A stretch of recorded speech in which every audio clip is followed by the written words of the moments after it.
시술을 잘못해서 실패를 하는 게 있죠, 그죠? 시술을 잘못했으니까 실패를 하는 게 있잖아. 우선 실패의 원인 할 때는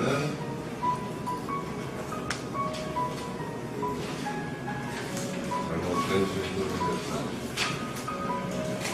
지금 우리 인선생이나 공부는 이게 잘못된 시술이 되지 않기 위해서 하는 과정을 익히는 거야.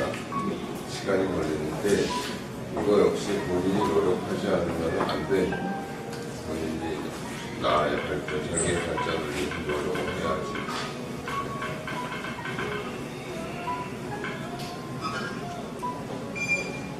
그리고 또 하나는 또 실패하는 원인이 또 하나가 있다면 뭐가 있을까?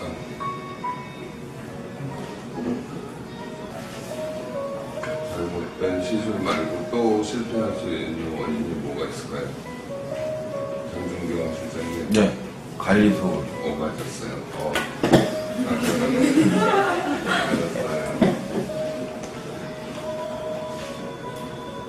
잘못된 관리.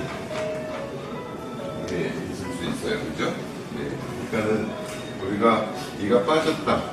네가 빠졌어. 다른 사람 얘는 멀쩡한데 그 사람 어떤 환자분의 얘는 빠졌다 그러면 뭔가 관리가 물론 약할 수 있어요. 체질적으로 약할 수 있지만 잘못된 관리가 에어컨 조금 잠깐 끄든지 해야 되겠다. 이제 날씨가 관리가 잘못된 거예요. 우리는 뭐 어쨌든 잘못된 시술에 대해서는 의사가 다시 제대로 시술을 정확하게 해줘야 되는 게 있고, 그죠? 그 다음에 관리가 안 되는 부분은 환자가 관리하는 습관을 바꾸지 않으면 또 망가질 수밖에 없어요. 풍치라는 게, 우리가 치주염이라는 게, 어떻게 보면 환자가 얘를 좀 너무 잘못 닦았다기보다는 대부분의 경우에 그런 경우도 있어요. 어금니 쪽에 칫솔이 잘 안 간다든지 그런 경우도 있지만 대부분의 경우에 나는 체질이 약한데 그 체질이 약한 거, 치아가 약한데 잇몸이 약한데 잇몸이 약하니까 보통 사람과 달리 관리를 열심히 해야지 오래 가는데 그게 관리가 제대로 안 되면 또 망가질 거예요. 그러니까 시술을 잘 했다 하더라도 관리가 안 되면 또 망가질 거예요. 그죠? 이걸 분명히 환자분한테 알려줘야 되는 거예요. 그렇잖아요? 예. 그러니까는 뼈가 부러져서 기부스를 하고 있어야 이게 뼈가 붙는다고 했는데 기부스 제대로 안 하고 있으면 뼈가 안 붙을 거 아니에요. 평생 가도 뼈가 안 붙을 거예요. 그런데 여기서도 이제 또 병원에서 해야 될 일은 이 환자분이 제대로 이를 닦고 있는가 하는 거에 대해서 모니터링을 해줘야 된다고. 관리를 제대로 하고 있는가. 우리가 3개월이니 6개월이니 뭐 1년마다 오라고 하는 거는 환자가 닦는 정도에 따라서 시간을 이렇게 간격을 둬가지고 제대로 닦는지 하는 거에 대한 모니터링을 해줘야 된다고. 그렇겠지? 이거 그냥 당신이 잘못 닦았어요. 끝낼 게 아니라 이것까지 해주기 위해서 정기적인 뒷골책을 하고 자꾸 얘기를 해주고 그렇게 해줘야 되겠다. 그 얘기예요. 그러니까 예를 들어서 치아가 이렇게 있고 이게 뭐 5번 차, 자연차가 있다고 쳐. 여기 6번 이렇게 해가지고 여기다 6번에다가 임플란트를 이렇게 심어야 돼. 이렇게 심어야지 맞는데 이렇게 심어야지 맞는데 치아가 있고 치아를 뭐 6번 치아 이렇게 심어가지고 이렇게 삐딱하게 만들어 놓는 경우도 있어요. 그죠? 그러면은 이 보철물에 대해서 이렇게 자꾸 여기서 힘을 가하면은 쓰러지는 힘이 가해지고 나서가 풀리거나 뭐 이런 잘못된 시술을 하면 안 되겠죠. 잘못된 시술이라는 거는 이게 우리가 파노라마 엑스레이로 볼 때 이런 각도도 있을 수 있지만 이렇게 단층 촬영해서 보면 여기 대합치가 있고 여기 이렇게 들어가줘야 되는데 이렇게 들어가줘야 되는데 뭐 너무 이쪽에다 놓다든지 이쪽에다 놓다든지 해도 또 마찬가지예요. 그는 시술이 잘못되면 그거를 그냥 다시 고쳐주는 수밖에 없어요. 그죠? 이제 이런 부분이 어떤 기계적인 실패에 대한 얘기라면, 그 다음에 또 어떤 분이 이렇게 자꾸 나사가 풀려서 오는 분이 있잖아요. 이제 나사가 잘못될 수도 있고 어떤 부속의 연결이 잘못됐을 수도 있고 그래요. 우선은 나사를 조여서 확인을 하고 교합을 조절을 하고, 그래도 안 되면 다시 만들어줘야 되는데, 제일 나쁜 거는 뭐냐면 임플란트가 불량품이다 그러면 그 임플란트를 바꿔야 되는데 그건 환자한테 굉장히 큰일이 되잖아요. 근데 그거는 어떻게 보면 병원의 잘못은 아니에요. 이렇게 식약청에서 허가를 받고 거기서 이렇게 나온 거기 때문에, 이건 이제 기계적으로 이렇게 볼 수가 있다는 것. 또 하나는 이제 생과학적인 실패에 대한 얘기는 치아가 있고 주변에 이제 지저골이라는 뼈가 있고 잇몸이 둘러싸여 있고, 그런데 잘 닦이질 않아서 뼈가 이렇게 이제 내려가서 망가지는 분들한테 이를 빼고 뼈를 다시 쌓고 임플란트를 하는데, 뼈라는 거는 이렇게 만약에 이렇게 망가진 경우에 뼈를 싼다 하더라도요, 뼈는 항상 건드려지지 않아야 굳어지는 거예요. 뼈가 이렇게 여기서 이렇게 뼈 세포에 의해서 뼈들이 조금씩 어떤 거든지, 우리가 뭐 살도 마찬가지예요. 사실은 뭐 화상을 입어서 피부 이식을 했다. 그러면 이게 흔들리지 않아야 이렇게 제대로 치유가 되는 거거든. 근데 여기 음식이 자꾸 눌리고 어쩌고 하면 요즘에 그 조금 뭐가 잘못, 환상 같은 생각을 할 수가 있어요. 그냥 내가 병원에 가서 시술을 받으면 나는 아무런 주의를 안 해도 그냥 이게 저절로 나아야 된다라고 생각할 수 있는데 그렇지 않아요. 그렇지 않아요. 낫고 나면 뭐 어떤 분은 이렇게 뭐라 그럴까, 재활 치료라는 걸 열심히 본인이 해야 되는 경우도 있고, 그렇지. 그건 저절로 다 되는 게 아니고 내가 해야 될, 환자가 해야 될 몫이라는 게 꼭 있고, 그걸 알려주고 그게 되도록 계속 체크를 해주고 그렇게 해야 된다는 거예요. 이런 경우도 마찬가지예요. 이렇게 설사 이렇게 뼈가 망가지면 우리가 여기다가 뼈를 쌓아놓으면 비교적 뼈가 잘 되지만, 이런 데 눌린 데는 절대로 뼈가 될 수가 없어요. 그러니 뭐 이렇게 똑같은 양이라고 할지라도, 이거나 양이 똑같다 할지라도 이 세포들이 작용해야 되는 거리도 멀고 여기서 건드려지는 양도 많고 하면 이게 제대로 뭐 거의 뭐 한 이 정도 그대로 나머지 다 망가지고 그럴 건데, 이거를 환자가 주의를 해주지 않으면 몇 번을 해도 계속 망가질 수밖에 없다. 그렇게 해서, 그러니 뭐 보통은 이제 어렵다 안 된다 해가지고 이렇게 뼈를 쌓는 경우는 더 말할 것도 없을 거예요. 그지? 최대한 우리가 틀니를 이렇게 얹혀놓고, 틀니도 가급적 움직이지 않게 경우에 따라서 이렇게 임시 임플란트라는 거를 꽂아가지고 틀니가 흔들리지 않게 해주는 경우도 있잖아요. 틀니를 덮어놓는다는 거는 이 뼈 쌓아놓은 게 흔들리지 않고 그대로 있어주라고 하는 건데, 식사를 하다거나 뭐 하다가 이게 자꾸 건드려지고 하면 이게 뼈가 이대로 굳을 수가 없으니까, 경우에 따라서는 뭐 이렇게 돼가지고 여기다가 임시 임플란트 같은 걸 넣어서 틀니가 조금이라도 덜 움직이게. 그리고 가끔 여러분이 이제 우리가 보호 틀니를 해주는 경우에 틀니를 수정을 한다든지 체크를 하려고 할 때 틀니 안 갖고 왔다. 이거는 24시간 낀다고 볼 수가 없는 거잖아. 내가 조심한다고 될 문제가 아니에요. 우리가 그냥 말하고 물 먹고 하는 과정. 밥을 안 먹어도 말하는 데서도 혀가 계속 움직이는데, 그러니까는 그런 부분, 그러니까는 좀 난이도가 높은 진료를 할수록 그에 따른 주의사항도 적절히 지켜줘야 된다. 모두 다 지켜내요?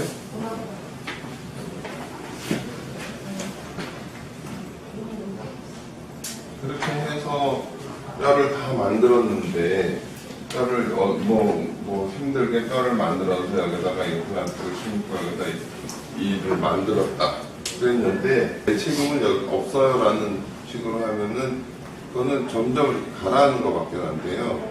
내가 책임을 지려는 자세로 가야 되는 거지.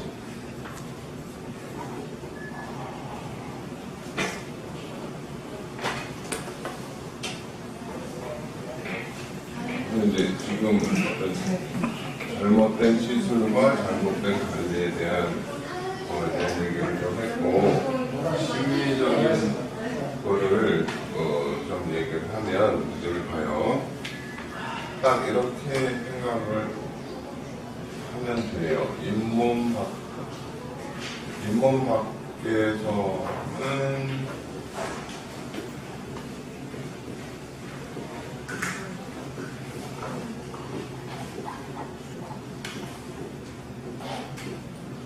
자연스레 똑같이 보이게 만들겠다 그런 생각으로 하는 거야. 알겠어? 지금 이게 예를 들면 치아가 쾌나인 같은 치아는요 좀 안으로 이렇게 많이 이렇게 콩고니를 보면요 콩고니는 다 좀 안으로 이렇게 들어와 있어요. 이렇게 이게 아마 물어뜯기 좋게 하려고 그렇게 됐는지 모르겠지만 그런데 지금 주공실에서 자꾸 그런 문제가 나와서 얘기하니까 보통 임플란트를 조금 이렇게 안쪽에 심어줘야 된다고 그랬잖아요. 그리고 여기다가 뼈를 이렇게 잘 녹지 않는 뼈를 만들어 놔야 이가 빠지고 나서 이 얇은 뼈가 없어져서 잇몸이 내려가는 거를 이 뼈가 막아줄 수 있다 이렇게 얘기를 했잖아. 그러면 우리가 잇몸 밖에 나와서는 이런 형태가 돼야 되는 거고 이럴 때는 자 여기 봐봐 임플란트를 심는 깊이에 대한 얘기를 하는데 자 임플란트를 이렇게 만약에 심었다고 쳐봐 이렇게 만약에 심었다고 쳐봐 그러면 이를 만들 때 이렇게 만들어야 되잖아 그지? 그러면 여기에 뭐 찌꺼기가 쌓인다든지 그런 문제가 또 있을 수 있잖아요 잇몸을 근데 만약에 임플란트를 이 정도 깊이로 심는다면 이렇게 만들어지겠지, 그지? 이렇게 만들어지니까 이런 거를 이머전스 프로파일이라고 얘기를 한다고 그랬어. 그러니까는 잇몸이 여기 있으면 여기서부터는 자연스러운 치아의 형태가 돼야 되니까 여기서부터는 이렇게 만들어줘야 된다고요. 알겠어요? 근데 그러려면 임플란트가 너무 깊으면 또 어떻게 될까? 그러면 여기로 찌꺼기가 쌓이는 게 깎이지 않는 구조가 될 거 아니야. 일단은 보통 이 치아보다 한 2, 3mm 위에다 심으라고 그렇게 얘기를 해요. 이런 거를 만들 거를 고려를 해서 잇몸 바깥으로 나오면 무조건 자연치아랑 똑같이 한다. 최대한이지 물론 뭐 불가능할 수도 있지만 그렇게 생각을 해야 되는데 심리학적인 실패를 생각을 하려면 도대체 심리라는 뼈는 하나를 얘기하면 잇몸 밖에서 나와서는 자연치와 똑같이 만든다라는 생각을 하면 여기 봐요. 심리 어떻게 해야 모양이 예쁜 건가 하는 걸 알아야 뭐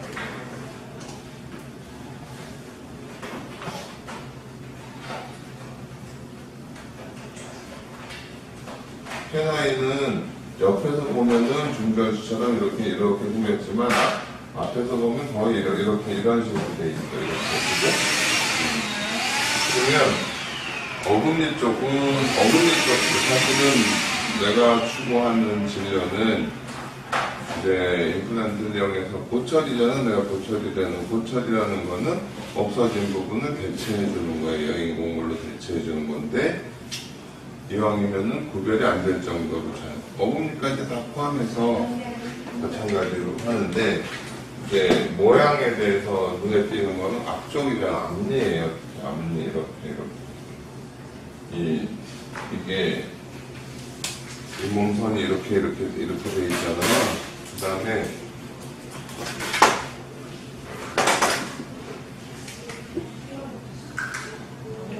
전체적으로 그 다음에 스마일 라인이라는 게 약간 이런 식으로 형성이 돼야 되는 거고 그 전에 제일 중요한 게 뭐라고 그랬어요?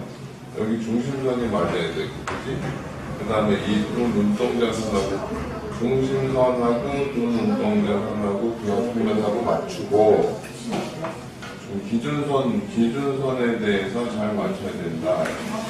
그래서 이제 중심선, 미들라인 있죠? 그 다음에 동공간선, 그 다음에 뭐 대학교면 캠퍼스 라인이라고 그냥 쓰죠. 이 세 가지를 구별을 하고, 그렇잖아?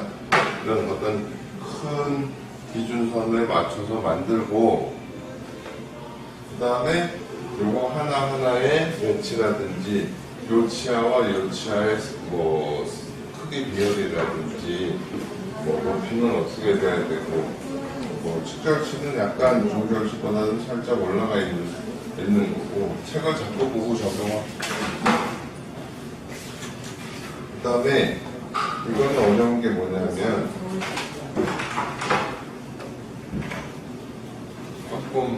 다음에 조금 더 얘기를 해야 되겠지만, 예를 들어서 여기 코가 이렇게 있으면 이 앞니가 나중에 여러분 CT를 보면 알겠지만 전체로 이렇게 잇몸이고 이런 식으로 박혀 있어요. 이 전치부를 보면 이런 식으로 박혀 있어서 이 바깥쪽에 뼈가 굉장히 얇고, 이가 빠지면 이가 이렇게 뼈가 꺼지기 시작을 하는데 뿌리를 잡는 역할이 없어지니까, 그냥 이가 빠진 상태로 그냥 두면 이 뼈가 자꾸 올라가서 잇몸도 이렇게 올라가 버리는 수밖에 없어요. 그래서 예전에 앞니 임플란트 하고 싶고 잇몸이 올라가서 보기 싫어지고 뭐 임플란트가 비치고 하는 거는 시술 당시에 잘못된 게 아니에요. 그 이후에 발생하는 어떤 뼈의 변화, 그에 따른 잇몸의 변화 때문에 그렇게 되는 거거든.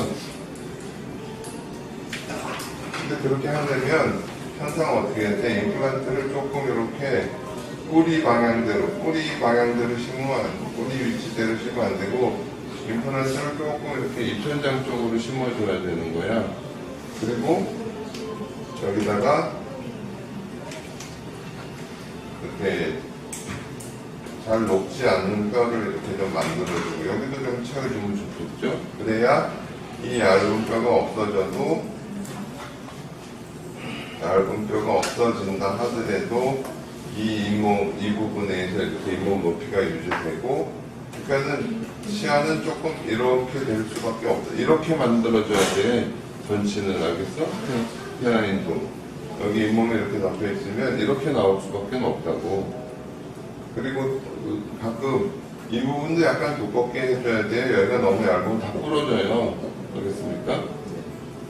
지난번에 뭐 템퍼럴이 깨지고 좀 여기 뭐 어쩔 수 없어요. 이런 부분을 유지하려면 조금 안쪽에 심어줘야 되고, 거기서 이렇게 만들다 보면 여기가 너무 얇아지면 안 되거든. 그러니까 설명을 할 때 이 부분이 약간 돌출될 수 있다고 꼭 얘기를 하잖아. 이렇게요. 이 부분은 조금 보강을 해주는 수밖에 없죠. 경우에 따라서는 조금 높이 만들어가지고 이렇게 해줘야 될 수도 있을 거예요. 심리라는 건 결국 보이는 쪽을 생각하지 뒤쪽까지는 뭐 어떻게 할 수가 없는 경우가 있으니까. 근데 봐봐요. 여기는 치아가 이렇게 있고, 잇몸이 건강하다면 그 치아를 잡아주는 치조골의 뼈가 이렇게 돼 있거든. 그래서 잇몸도 이렇게 돼 있을 수 있어요. 근데 이가 만약에 빠졌어, 여기 이가 없어. 그러면 여기 이렇게 뿌리가 있으면 여기서는 뼈가 이렇게 안 돼요. 이렇게. 이 부분이 이렇게 이런 뼈가 생길 수가 없어요. 이런 뼈가 생길 수가 없어. 그러니까는 어쩔 수 없이 이건 한계가 있으니까 이 치아를 살짝 이렇게 통통하게 해서 조금 덜 보이게 하기도 하고, 그 다음에 이 바깥쪽에 뼈, 이게 살아 있어야 되기 때문에 뼈를 다시 만들어줘야 되고, 뼈도 만들고, 어떤 잇몸의 형태도 잇몸의 형태도 자연스럽게 해주고, 그 다음에 치아 형태도 그러니까는 이건 굉장히 어려운 거야. 앞니 임플란트는 뼈도 잘 다룰 수 있어야 되고, 우리가 잇몸도 자연스러운 형태의 잇몸이 갖도록 해줘야 되고, 그 다음에 어떤 치아도 우리가 예전에 임플란트가 나오기 전에 기공사, 지금도 마찬가지지만 기공사들이 기억하는 게 세라믹을 얼마나 이쁘게 만드냐고 그거 갖고 맨날 세미나 쫓아다니고 하잖아, 그치? 그 전에 형태에 대한 걸 우선 알아야 되는 거고, 그 다음에 세라믹이 자연치하고 구별 안 되게 구워질 수 있을 정도. 예전에 임플란트가 나오기 전에 가장 어렵다고 생각하는, 그러니까는 이 전 세계에서 가장 잘 만드는 기공사도 이게 자연치고 이게 인공치라면 똑같이 만드는 건 불가능해요. 뭐 유명한 기공사들이 와서 자기 케이스 자랑하고 보여줄 때도 이렇게 만들어 놓은 거 내가 한 번도 못 봤어요. 전부 다 두 개를 같이 씌우든지 이런 식으로 만들어 매칭이 돼야 되니까. 근데 임플란트를 하면은 야 이건 참 공부할 만하다 하는 게 뭐냐면 이 위에 뼈에 대해서도 만들 수 있어야 되고, 그 다음에 여기 잇몸도 내가 모양을 잡아줘야 되고, 그리고 나서 이걸 해야 되는 건가. 그러니까 훨씬 더 수준이 높은 진료를 해야 되는 거예요.